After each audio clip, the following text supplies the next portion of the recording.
Пробуем корпусные десерты из Сквиди. Первое, начнем с вот такого яблочка.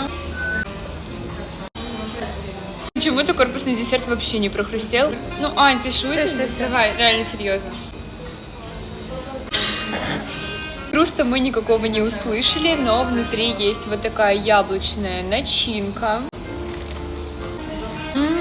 Лимон очень вкусный. Третий десерт, кофейное зерно, оно должно быть со вкусом тирамису. Мне кажется, это будет очень вкусно. Очень вкусно. Да. Даже мне это, наверное, первое место фаворит. Очень вкусно. Четвертый десерт канели. Очень вкусно. Необычный такой крем.